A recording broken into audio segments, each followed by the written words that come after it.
We know that covenants are central to our spiritual development. Indeed, the word covenant was mentioned nearly 300 times in April 2024's General Conference addresses alone. But do we understand covenant in its eternal magnificence and importance? Have you ever wondered what is the new and everlasting covenant, and how does it relate to the covenants we make in the temple? How do I know when I've been accepted by the Lord into a covenant relationship? What does embodying the 5 temple covenants actually look like? How is the Lord going to fulfill the covenant made with our ancient fathers and mothers? Do I have a role in that great and marvelous work? If so, what is it?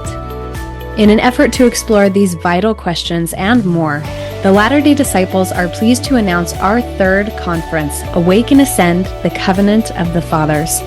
This online event will be held June 28th and 29th and will feature podcast guest favorites, including Todd McLaughlin, Dave Butler, Josh Chandler, Corey Jensen, as well as new faces Donna Nielsen, author of Beloved Bridegroom, and Julia Wenzel of the Way to Christ YouTube podcast.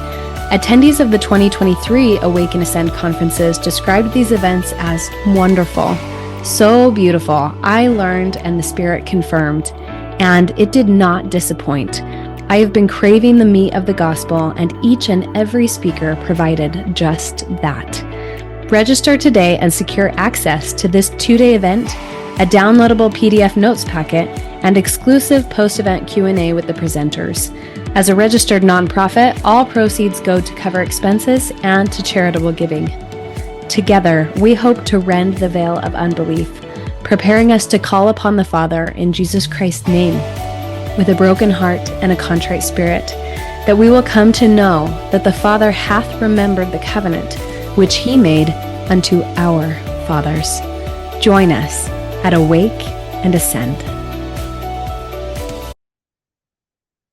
Hi, everyone. Welcome to this episode of the Latter-day Disciples podcast. I'm excited to be joined today by Shauna Weller. Shauna is a mom, wife, grandma, teacher, writer, traveler, and seeker of light. She was an educator for over 25 years and adopted the motto of always continuing to be a student herself. She has studied at undergraduate, postgraduate, and master's levels with degrees and certificates in secondary education and Spanish teaching, pre-K through 12th grade curriculum development and early childhood education, as well as Chinese medicine, qigong, taichi, group fitness instruction, and wellness life coaching. In her last half of her career as a teacher, she began shifting her focus towards the much-needed social-emotional learning, trauma-informed education, and mindfulness training for children and adults. After 2020, she decided to leave the classroom and embark on what she refers to as a sabbatical of self-care. This journey led her into a deep dive into the study of Tai Chi and Qigong, as well as the principles of energy, vibration, water fitness, and sound healing. She began attending fitness conferences, teaching classes, and soon became certified to teach in this new setting as a fitness instructor. As odd as it seems, she says she finally found her passion as a teacher. In this endeavor, she's lost over 50 pounds, changing her daily habits to include self-care and sharing light with all those within her circle of influence. She's created a custom Qi program called Vessel of Light 7.3, in which she's fused the best practices from all of her studies along with her personal experiences in this journey. In addition to learning from experts in the field of Qi, she has also spent countless hours during this time as a student at the Lord's University, the Temple. As soon as she became an ordinance worker, her mind literally began to expand as she began attending the temple more often and with a fresh perspective, including a mental notebook in hand. She says the heavens are open and further light and knowledge is there waiting to be discovered. Shauna, thank you so much for joining us today. You are welcome. It's a pleasure. Absolutely. Well, I'm excited for this conversation. You have a very eclectic background. It seems like your life was kind Yeah. of going in one maybe more familiar direction to what we would expect in our Western culture. And then the Lord sort of did a 180 and had you go in a different way. So, can you tell us a little bit more about that and how it was that you came to the place that you are now, where you have more of a holistic approach to living? I love that question. And that's really intuitive of you to be able to see that through such a brief bio, but yeah, after 2020, I worked a couple years still in the classroom in the district, but I was not finding like my place and kept finding myself at the end of the school year, like, okay, I'm done here, I guess. And then I would be let go at one school, and then I would get like a call, hey, do you want to come teach at the junior high? And I just felt like I was being kind of pulled. And so this one day I was actually on my yoga mat, and I hadn't been doing yoga very often. I had missed it, but had gone back to this class one day. And at the end of my yoga practice that day in Shavasana, I just was laying there and rehearsing these mental comments to my body about how unhappy I was with it. And I was in a lot of pain. And anyway, it ended up that I had a massive spiritual experience where the Lord kind of showed me some things about myself. And one of them was him standing in this doorway of a classroom that I was about to go back into. And his hands were just like this, kind of showing me down the hallway. And he wasn't stopping me from entering the doorway into going into a classroom again. But I looked down the hall and there was just countless doors. And so it became this metaphorical hallway of doors that I decided to walk down, and I've been opening them ever since. That's incredible. What a beautiful image. I love that you mentioned that this was kind of a revelatory experience that you had while practicing yoga. I think that that's actually quite significant. Yoga is one of the things that the Lord brought me back to. I Mm. practiced it when I was young, very sporadically. You could hardly call it a practice, although yogis are very generous, so they'll still let you use that word. Um, Right. but it's something that the last 6 months or so, the Lord has really taken me back to, and I've rediscovered a love for it. And I have found it to be a great avenue for revelation. Just kind of that aligning your mind, body, and spirit in that way, and kind of working out all of the kinks of your body so that your mind and your spirit have a little bit more space to connect with God. I've really noticed that too. So let's talk about some of these doors. What are some of the doors that the Lord led you to? I know we mentioned a few of them in your bio, but I'd really love to dive in and see what he took you to and how he started expanding your understanding of different concepts, different areas of study that maybe we don't typically go to, but that we can actually find to be quite complementary to the gospel and even fit very nicely in it. Yeah, you honestly have the best questions. It's funny because I feel like it started on a yoga mat there, but then when I look back a couple months before that, the Lord was sending me some pretty clear messages. And one of them was to start attending the temple more often. I mean, I would go like every couple months, a few times a year. I never was a very like, faithful once a week or once a month kind of temple. I mean, I would have sporadic times where I would do that, but that was one thing. And then I got this distinct impression. It was like across my forehead. I saw the letters WRITE. And I Mm, was like, right, what am I supposed to write? And so there were a few things happening, right? So I was getting this like impression to go to the temple. I was getting this impression to start writing. I used to be an avid journal writer, and it was interesting because at the time, it had been about 3 or 4 years prior, I literally threw away all of my journals from my whole mm, life. mm, And I was at a really low place. And my husband had left the church and took my children. Well, I shouldn't say that, but they then followed. And I was kind of left to really kind of decide where I wanted to be and who I wanted to be with. And I would get this question all the time from people in the church, which it became something that I couldn't let go of, which was, why do you stay with him? And so there I was, like on my yoga mat, having all of these things happening with my job, with my family, with my marriage, feeling very much like a failure. And so I'd also, like I mentioned, was about 50 pounds heavier. I am a cancer survivor, breast cancer. I had a double mastectomy and a massive surgery at 35. And so my body was a big issue for me. And so there I was laying on this mat, and what doorway I went down first was really just to take the step away from what was easy, what I was in my wheelhouse to do, what I was trained to do, what I was certificated to do, what I, went into debt to do, versus trusting that I could do something else that brought me more passion and more meaning, right? And so I had been a Spanish teacher all these years, and I started out in high school, I went down to middle school, then I went down to a charter school, elementary, and then I found myself in preschool immersion Spanish. And I was so out of my wheelhouse with little kids because I was a secondary teacher trained. And so the 3 years prior to that yoga mat experience, I started working at a preschool. And I felt so out of, my wheelhouse that I said I needed to go get a master's degree in early childhood.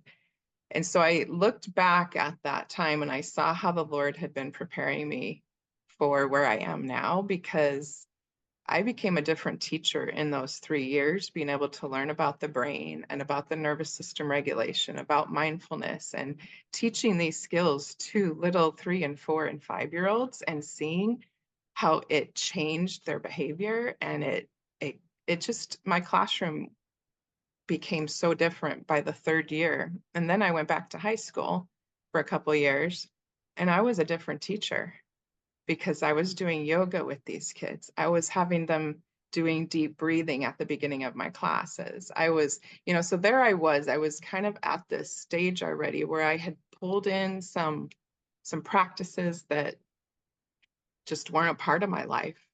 And even though I did yoga, I never brought them into my classroom. I never brought them into my home. I never practiced them in, arguments that spur up in the family, right? Until I saw it and had to use it as a tool in a classroom, it started changing me. And so within about a week, a friend of mine, I had this opportunity to go back to the district. And then this friend of mine on the very next day says, "Hey, do you want to come train with me to teach water aerobics?" And I'm like, I got all summer. I don't know if I'm going to take this job. And they seem like they're really desperate. So why don't I do that for the summer? It'll maybe help me get in shape. And I was having this body issue in yoga. And so within a couple weeks, I'm like at conferences, fitness conferences, being trained and doing aqua aerobics, which I had never done.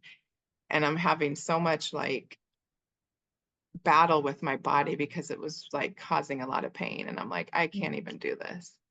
And then I would push through and I would go to her classes, and I was training, and I was starting to like feel better. And I was starting to like, oh, I like this again, putting regular exercise back into my life every day. And so then I started training with her to become her sub. And the place that we were teaching, this resort in Chandler, Arizona, kind of a 55 and up community, the director asked me if I would be willing to teach taichi, that they've had a lot of requests for taichi. And I'm like, well, I don't even know taichi, but I can teach anything. I just have to learn it. And so I just really felt good about saying no to teaching, like to go back into the classroom, and saying yes to my body, and just getting myself like on this journey. And I didn't realize it at the time. In fact, my husband was the one that came up with the term sabbatical. He's like, so you're not going to take that job? And I'm like, no, you know what? I think I need a sabbatical.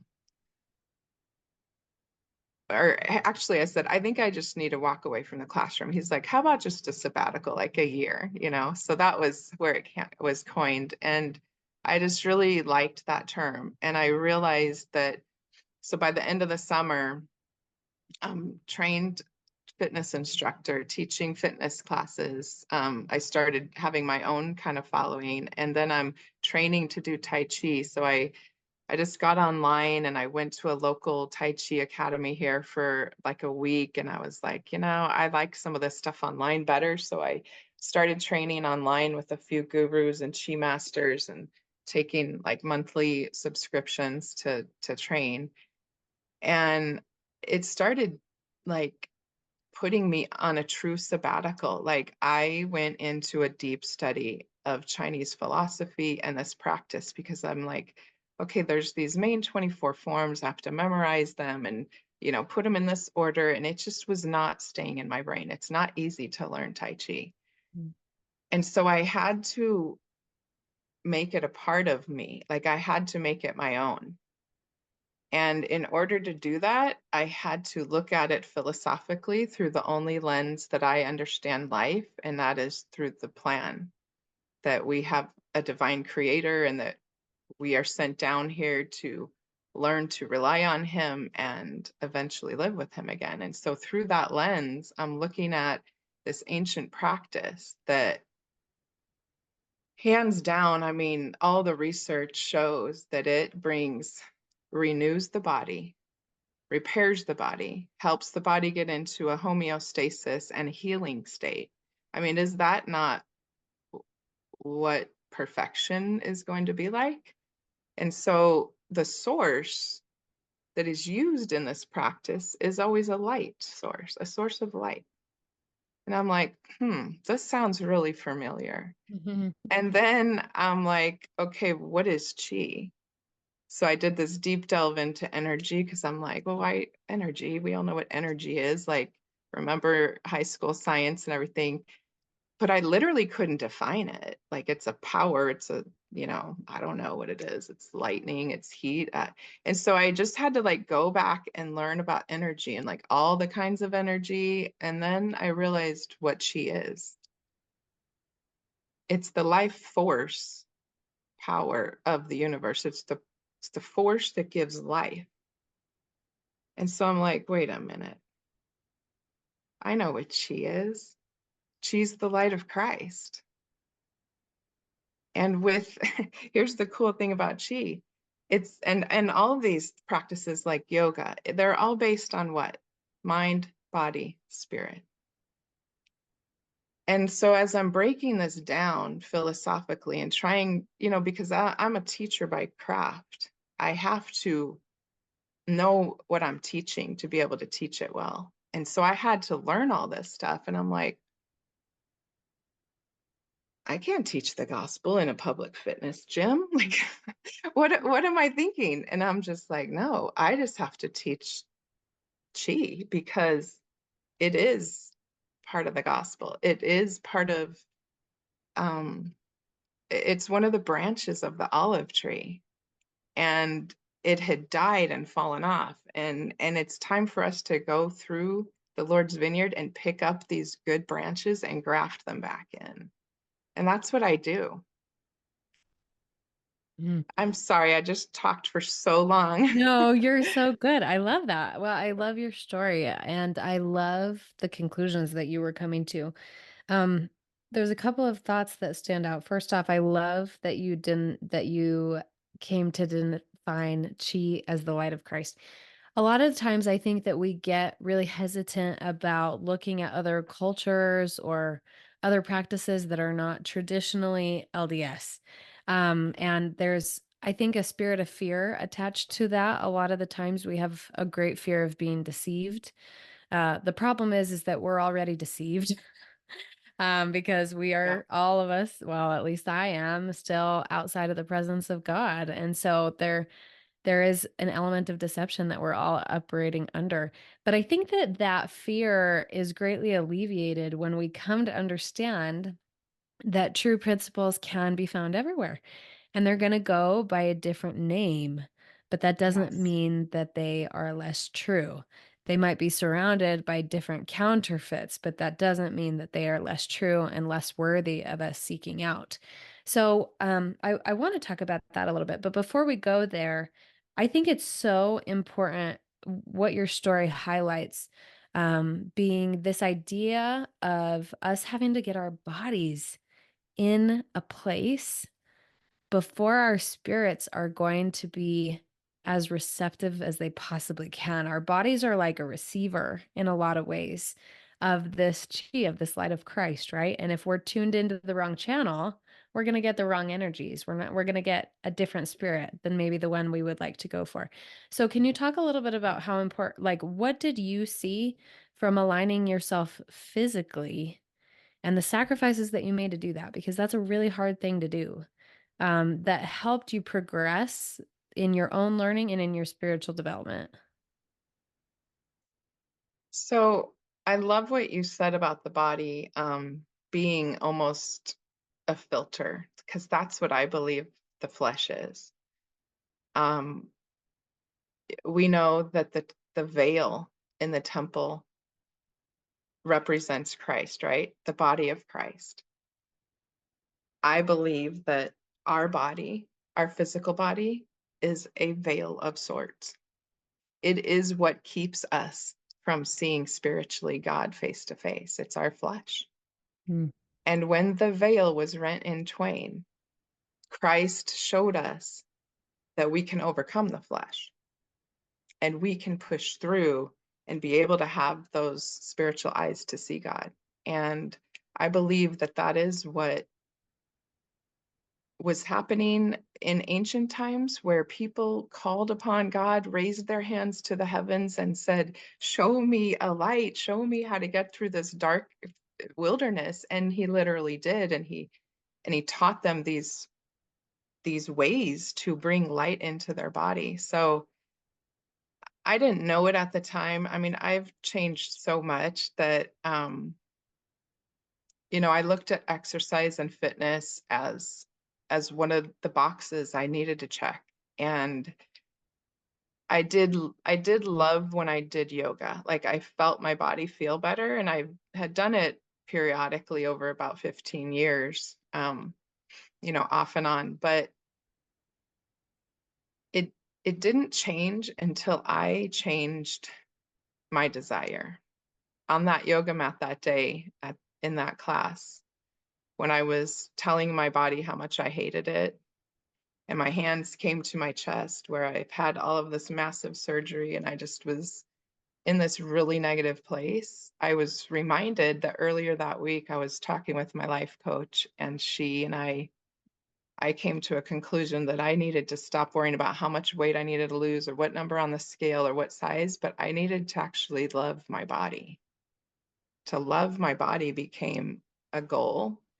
And so I'm laying there on the mat, and the Lord reminded me of this desire I had made earlier in the week to have him help me love my body. And it just put me in this trajectory to, here I am thinking, oh, I'm going to change my career and I'm going to become a fitness instructor, when really the Lord was preparing me to change my body so that I could receive his light more. Mm.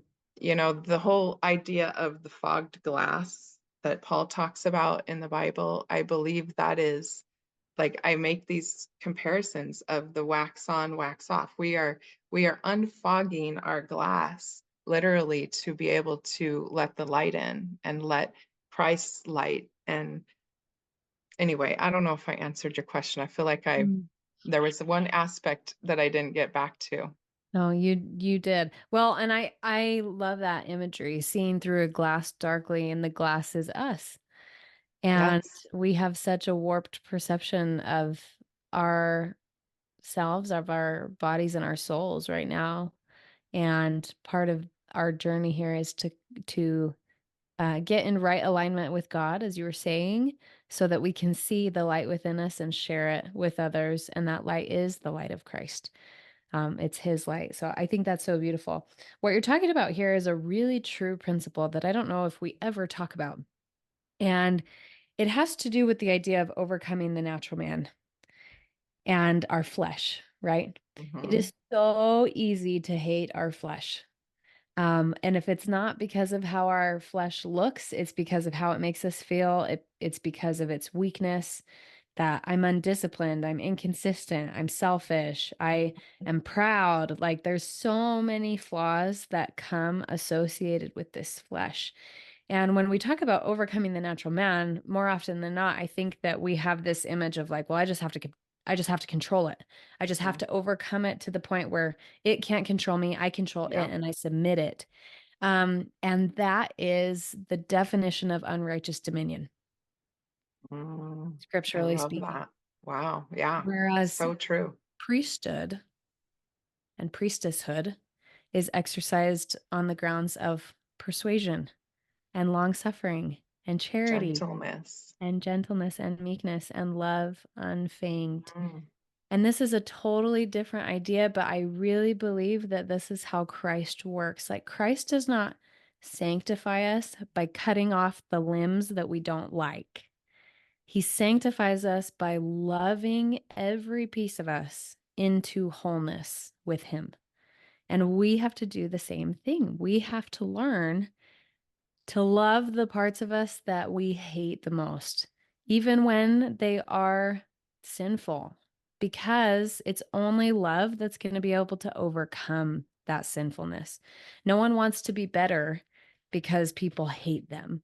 They want to be better because people love them and they see their potential. And so I just love how you like intuitively were taught that and then you embodied it. Like your story is one of embodying. I use that word, I mean, um, taking something spiritual and bringing it into a physical reality, right? It's that capacity that we have to be spiritual creators and then to be physical creators and to change our reality. It's really, really beautiful and powerful. Thank you for that. That is lovely. I love that. Mm, thank you. So, let's go back to talking. Well, okay, I want to go back and talk about desire for a minute. In relation to this idea of learning to love, right? Learning to love ourselves, learning to love God, learning to love one another. Desire is another word that we might hear said a little bit differently in Eastern culture. We might hear it said as intention, right? So when you go Right. to the yoga mat or you approach a meditation or you do these other things, you set an intention. And the best way that I've come to kind of think about that is your intention is basically, what do I desire? Why am I doing this, right? What am I hoping to achieve through this practice that I'm going through? So you said that you had to have a change of desire. You had to have a change of intention. What did the Lord show you was worth desiring more than what you had kind of always been pursuing previous to that point? Well, I think I have a love-hate relationship with my body. Mostly it had gotten to hate. This is such a problem in our society. Like we have this unrighteous dominion with our flesh. And I think what changed was love, like what you're saying, like that long suffering and gentleness. Like I started saying things that I just like, where did that even come from? Like I'm in one of my classes and I'm only like a few weeks ahead of my class I'm teaching in terms of these moves, right? And I'm saying things because every day I prayed on my drive there to be able to say the things the Lord wanted me to. And so I'm saying these things and I'm like, things like, okay, I want you to just take this deep breath, finding their intention, right? Because mind, body, spirit, it's mind is the intention, Mm, body is the posture and the movements. mm, And guess what spirit is? mm, Spirit is breath. mm. I love Ruach in ancient Yeah. Hebrew means breath. So I talk about these things and then I'm like, okay, so talking about intention, think about why you're here, right? And then I say, think about your body. Let's start tapping because this is qigong, right? And I want you just to think about this. Like we do this to our dogs, we do this to our kids. We Mhm, pat them, we pet them, we send them love through the physical touch. mm, I want you just to start doing that and think of your body, think of you as the most loving mother that you've ever had. mm, Like treat your body with like encouragement and nurturing and nourishing thoughts and like how we would hold our grandchildren or our lovely pets or whatever, right? And just want all this love for them. And I think that I would almost laugh when these things came out of my mouth because I'm just like, where did that come from? And I knew it was for me. Like I needed to change how I related to my body. And believe me, it's a daily fight. Like it's kind of like what I learned as a teacher, that after 20 years of teaching one way, a rewards-based punishment, punitive-based teaching, which is what we all learn in school, versus, with the green cards and the red cards and all that, versus a holistic approach to how the brain works to get into. And like we were at a conference, a fellow preschool friend of mine, teacher, and we're being taught this brain theory stuff. And she leans over to me and she's like, would you ever teach this to your kids? And I'm like, I'm teaching it to them tomorrow.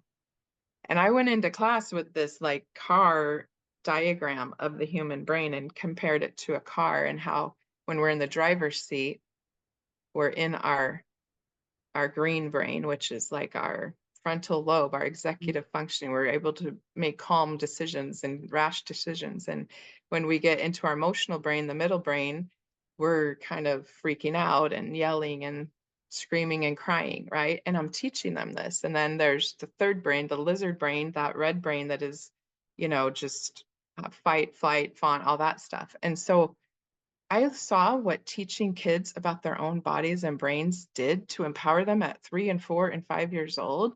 And they would come to school and be like, yeah, my dad went into his red brain last night. And, they would be able to see this in their own family members and in their classmates. And when I realized that with Qi, I started doing the same thing and saying, your body is made of energy.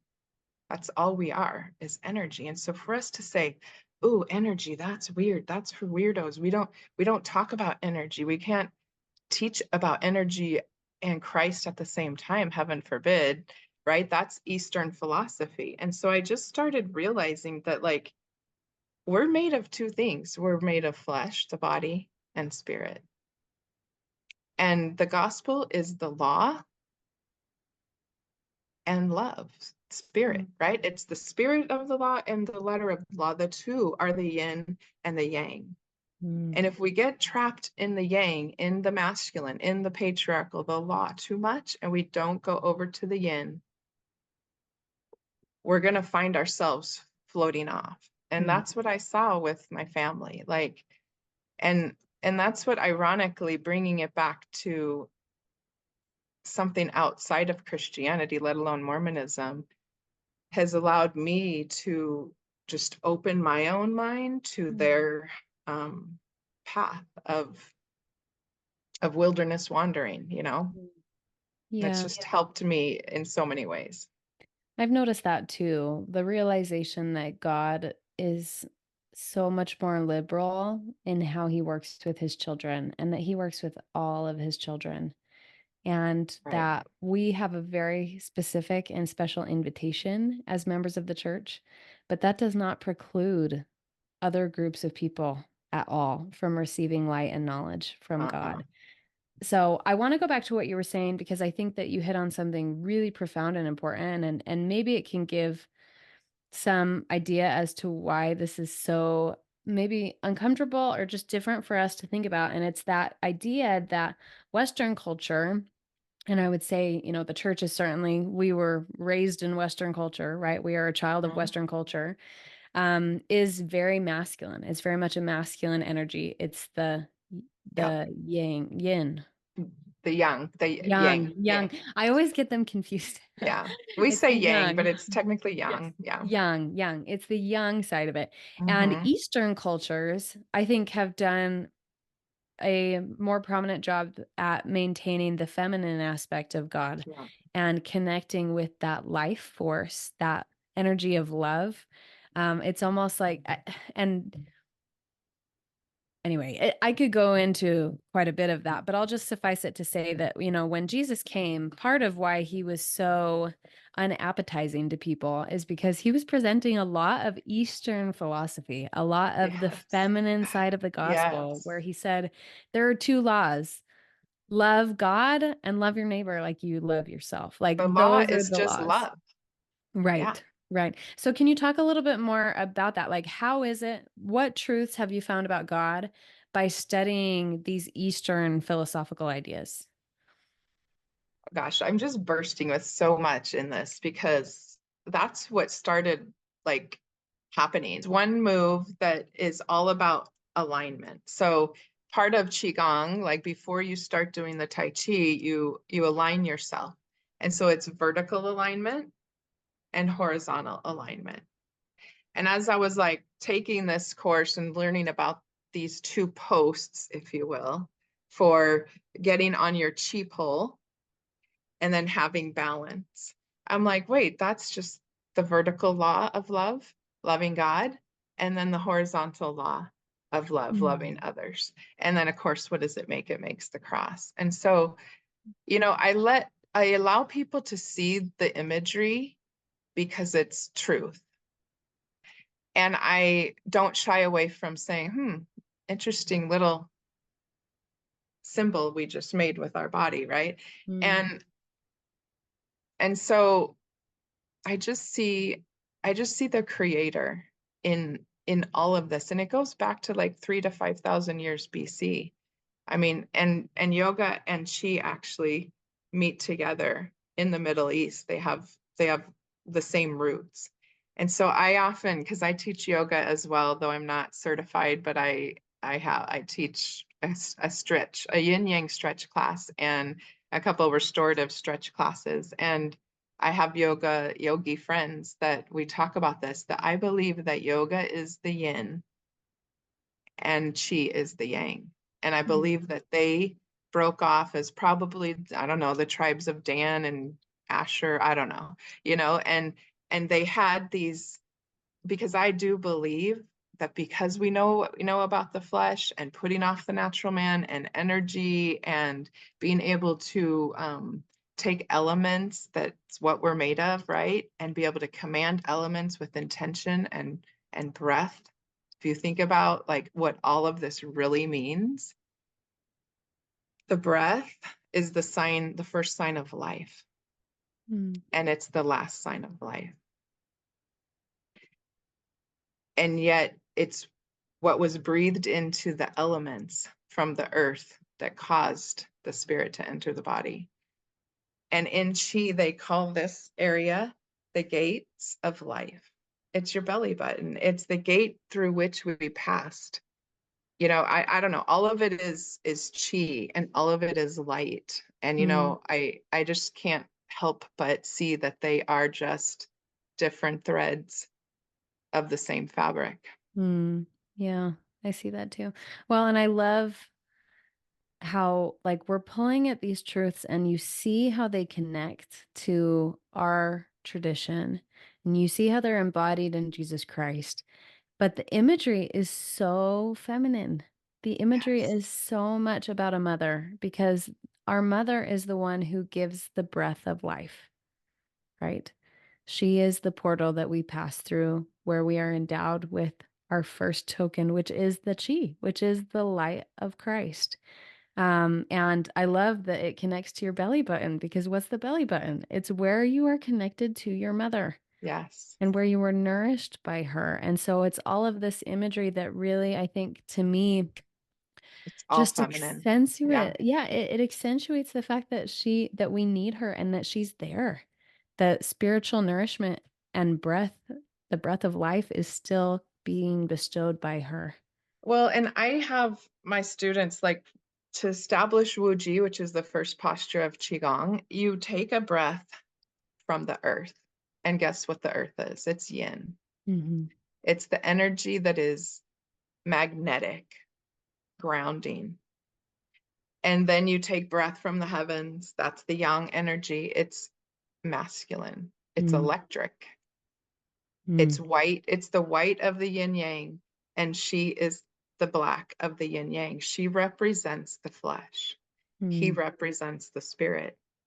And together, the yin yang symbol is all about staying on that pole, that centered balance to be able to tame the flesh, which is life, mm, which is the veil, which is from the earth, which is elements, which is mm, physical, and to have the spirit do it in love mm, and acceptance. And instead of being punitive to the body and shaming, and you were asking about the patriarchy of the Western culture. And I don't know, over the past couple of years, that's what I've seen so much is we have such political polarization and, cultural and racial and all of the stuff going on that we see that are all signs of the times. I see it all as there's one side that's all wrapped up in law and order, and the other side is all wrapped up in forgiveness and no borders and no boundaries. And we have to, mm, they're both true. mm. They're both true. Yeah. Yeah. But they're imbalanced Right. unless you create that unity. Yeah. And it's all through charity. Mm-hmm. Hmm. And and another thing I think too, you were talking about that symbolism through the first posture of, the vertical movement and the horizontal movement and how it creates a cross. And the cross Hmm. obviously, obviously is going to make us think of our Savior. But the cross is also representative of sacrifice.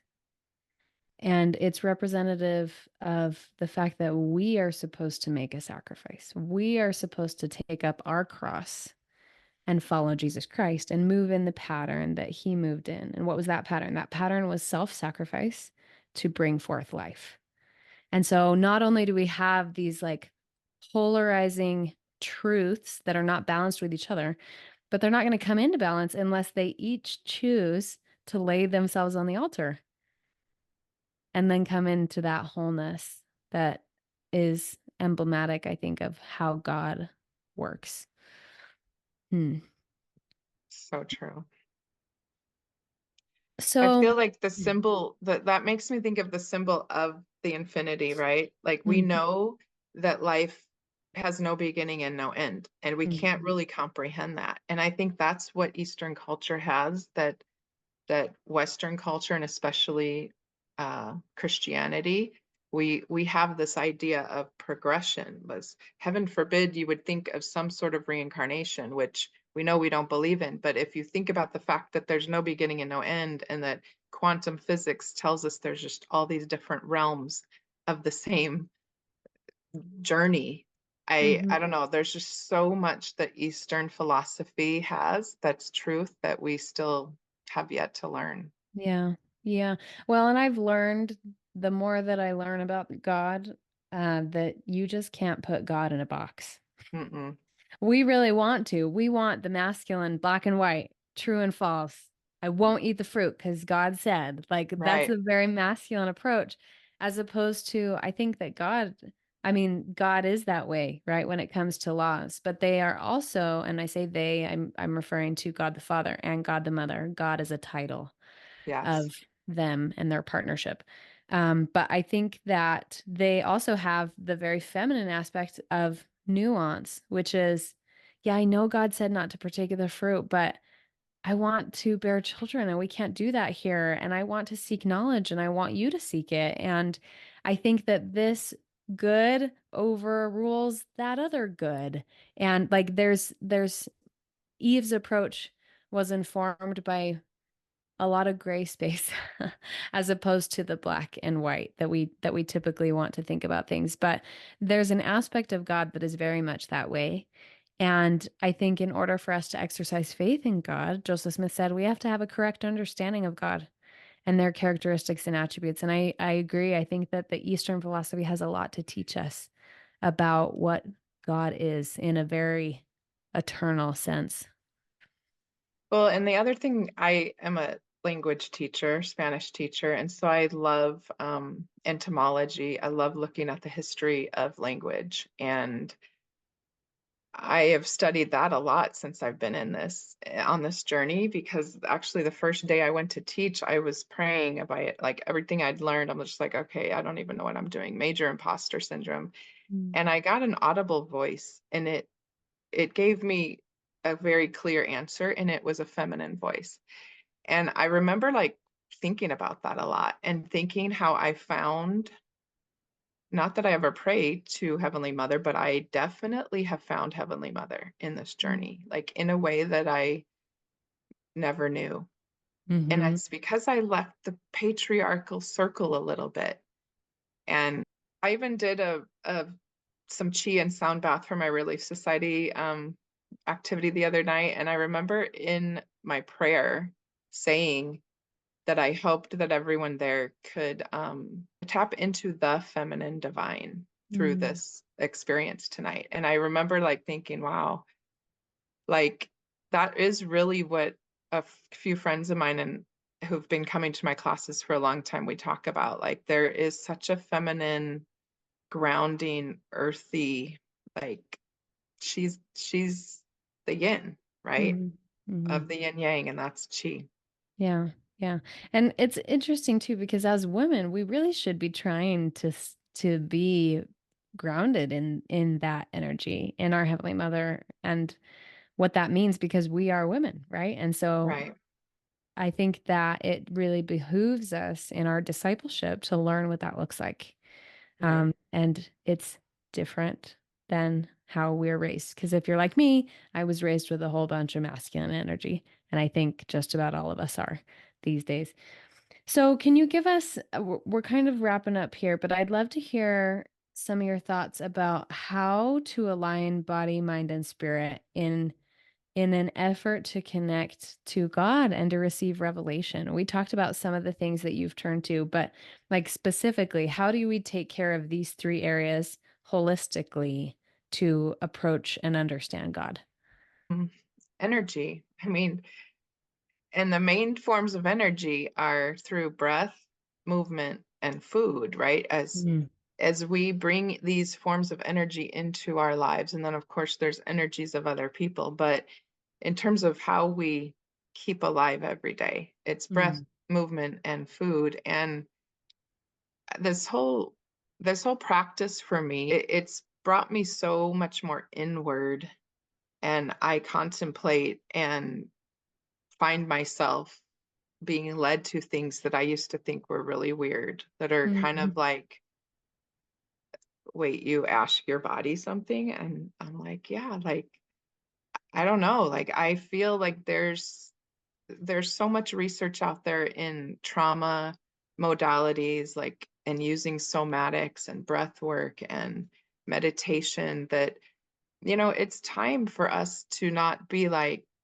I don't know, the Calvinistic movement of Christianity, I think, just propelled people into this like borders between everything. Like, Mm. Mm-hmm. like I've had little kids say, "Oh, I can't do yoga because I'm a Christian." Like, we have to be able to break down these barriers and lines of all of God's vineyard and just start mixing it all together, because there's good everywhere and everything good comes from God.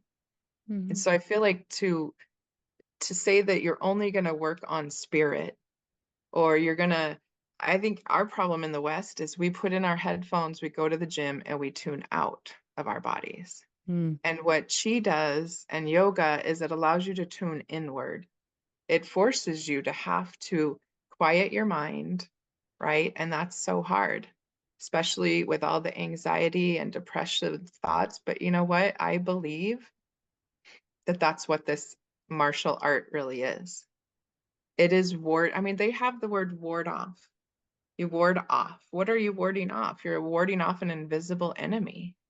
Mm-hmm. With what? With a light source. And so for us to come to a level of actually believing what we see the disciples in the temple film doing, which is casting Satan out of their midst and raising their hands to the square and creating a shield of protection of fire, like encircled Daniel and his friends. Like these are not just things to think, oh, look what they used to do.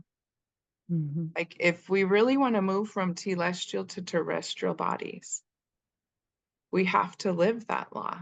And we have to be able to put off the natural man and the worldly views that put God in a box and put us in a box and say, oh, you're just gonna like beam yourself up or something, like some new age. But no, I mean, you can literally tap into your body. So there's this saying in chi leads me, but yi leads chi. Have you ever heard that? Mm-mm. So chi leads me means like chi is what leads the universe. It's what makes a tree grow, a baby grow. You can't stop it. It's set into motion. But yi leads chi. And this is deep, and it took me a long time till I figured out what yi is.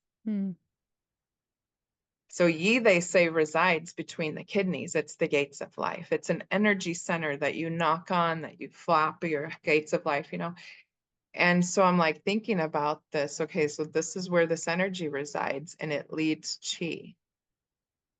So then I realized it was like linked to intention. So the way I teach it is your yi is directing your chi. Unless you're not the one directing it, then it's being directed by its default, whoever to put it into motion. And so I feel like the next level, which they call shin in Japanese theory of all of the same stuff, is when we align our intention, our will, our desires to theirs, God and Goddess.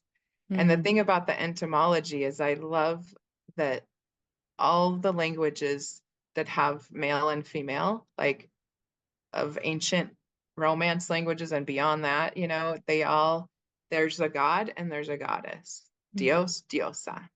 There's always, and then we translate it, same with children.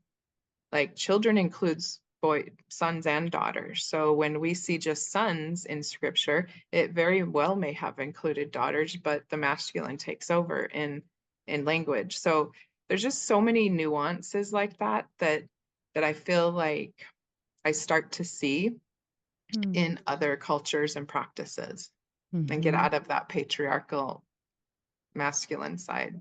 Yeah. Yeah. And not at the expense of the masculine, right? Like this is Right. something that I was having a conversation with a friend about yesterday. Because on our podcast, we've been having a lot of discussions about the feminine side and about Heavenly Mother. And the podcast is really my evolution. So that's That's where awesome. I've been lately. That's where the Lord has been having me study. And, I try to make it really clear to him, like, I don't resonate with some of the movements that there are to elevate women politically or institutionally, even in the church, Right. because I find that they're not really embodying the feminine. They are just supplanting the masculine with a different That's kind of such a masculine. good point. Yeah.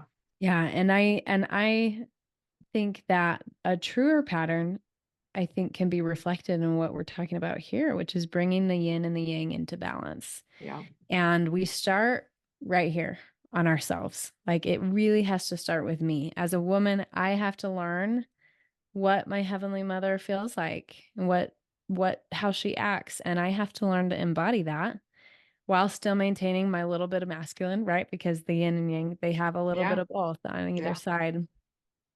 And conversely, my husband has been learning to step more into the masculine side of things, a righteous masculine, right? One without the other is imbalanced and is damaging, as we've talked about. And so I think that it's really important to make it clear that this is not about the ordained woman movement.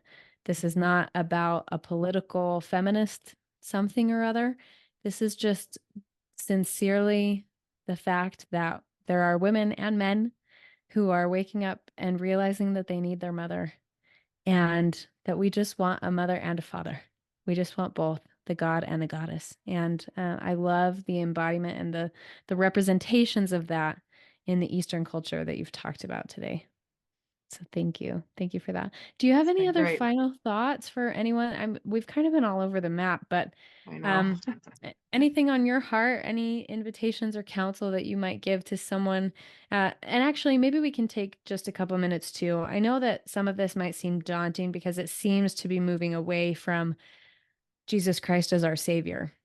And I've certainly seen that happen where people get very ungrounded, ironically, as they're pursuing some of these things.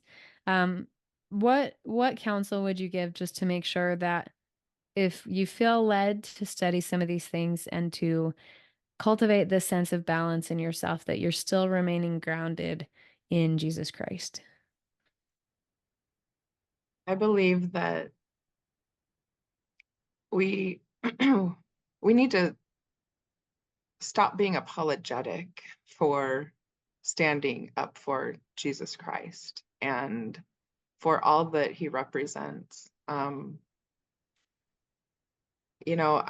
There's been times where I've seen different people leave my social media if I post too much about Jesus, and then it makes you think, oh, well, maybe I could just use the word source or something.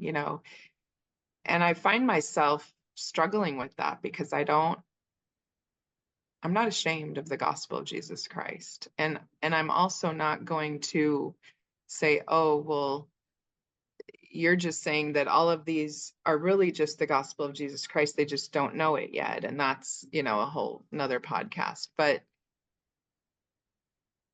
I know that there's one God, and he's the same God. Whether you call him Brahma, whether you call him Muhammad, whatever you want to call him, people who are faithful practicers of their religion that include practices like yoga and meditation, qigong, whatever, they're praying to a God who hears them. And and it would behoove all of us to acknowledge that, and then to testify that he is the God Jehovah and Elohim, and that we are brothers and sisters all in the family of God. And I think that that's what these Eastern cultures embody with the tree of life, with the flower of life. There's so many symbols that are in the temple. This very symbol right here that I wear every day is in the temple. It's just the one truth is circumscribed in an eternal round. It's Wu Ji. It's we can see the hand of God throughout all of this across the world, across the eras. Hmm. Beautiful. Thank you for that testimony. Yeah, I remember having a conversation with a friend once, and we were talking about Zion and how um, sometimes we think of it just as kind of a, um, I don't know, like living on Temple Square or something, or something like that. But the way that my friend described it, and he has reason to speak to this because he's had experiences with visions and things of this.